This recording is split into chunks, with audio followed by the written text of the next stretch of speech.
Black holes don't and can't. So black holes are supposedly physical and infinite objects. They are said to have a gravitational pull of light speed, but theoretically an object can move faster than light speed, so their gravitational pull is not as powerful as it seems. This is just a matter of having more energy or sending something faster, which is always strange to me because the whole event horizon is supposed to be this foreboding thing, but if it's a physical thing, you can always just go a little faster. They are contingent beings, which in philosophy is important. It means they are created, they do not answer their own existence. They came into existence at a particular point in time and space, but since they distort time and space, they can't have come into existence at a particular time and space. It's essentially unknowable. Black holes contradict several laws of thermodynamics.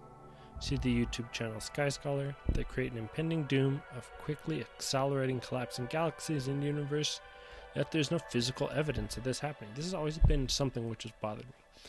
Ever since they're like, oh, there's a black hole in the middle of the Milky Way galaxy, and it's what spins the whole thing.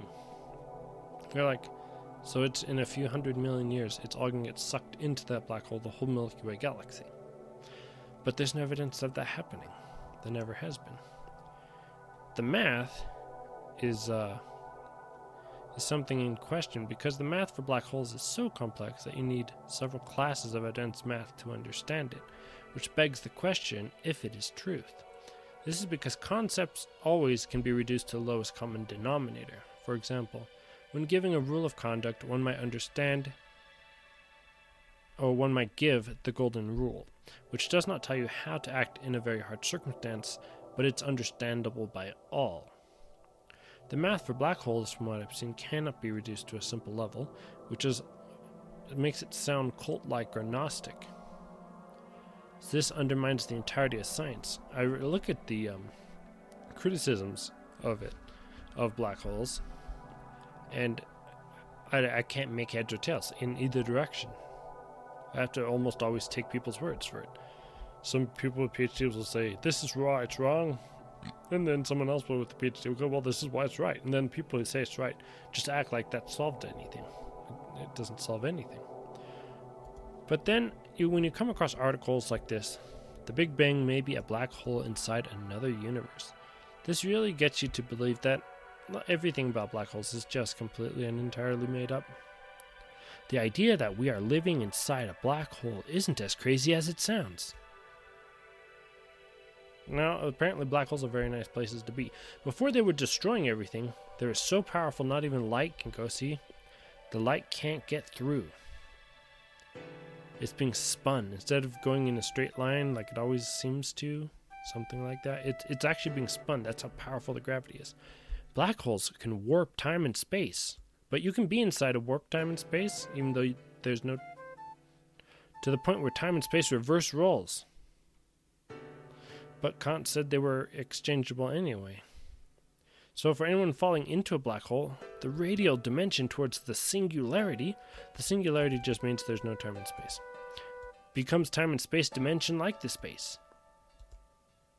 So that time and space inside the dimension become the singularity, which becomes the time and the time becomes the space, and the time dimension becomes the time space. It's all a lie. Also, I just love it when they do this thing. Another prediction. Okay, not they know something. It's just a prediction. That infinitely compressed, I don't know how you can have infinitely compressed. There's another concept that doesn't exist in physical reality.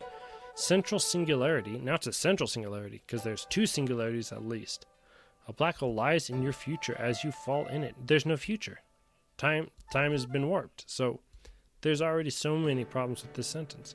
When you reach it, nobody knows what will happen. So then why are you speculating?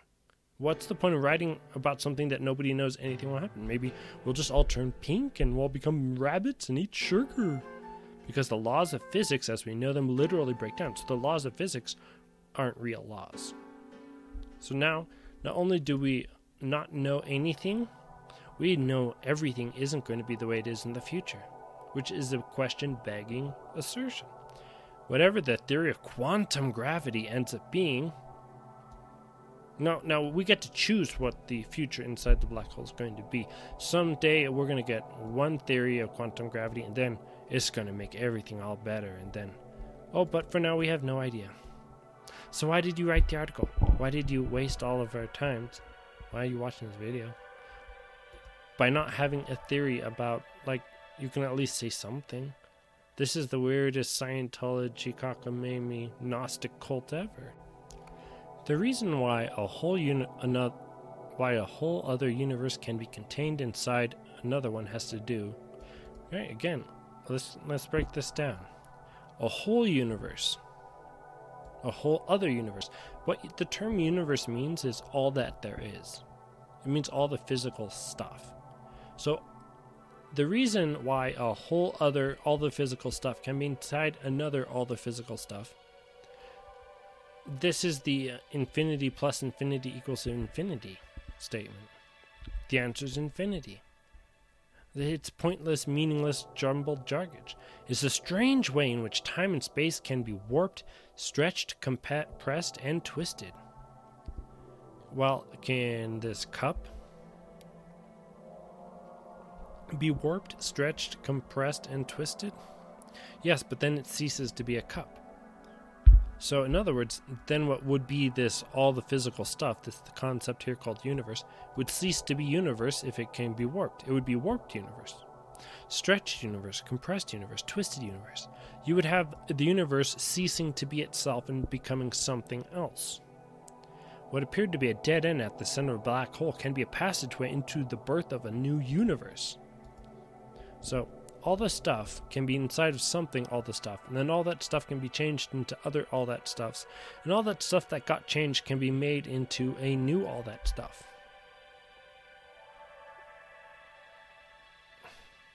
I must need a PhD to understand something so stupid. And by the way, this was written by someone who has a PhD, and he has studied statistical mechanics, general relativity, quantum field theory. He hasn't actually studied quantum field. He's only studied the theory of it. Isn't that wonderful? Oh, he's also a principal research scientist at a university. So the point of this video is essentially, if you can't actually explain it, if you don't actually know, then don't believe it.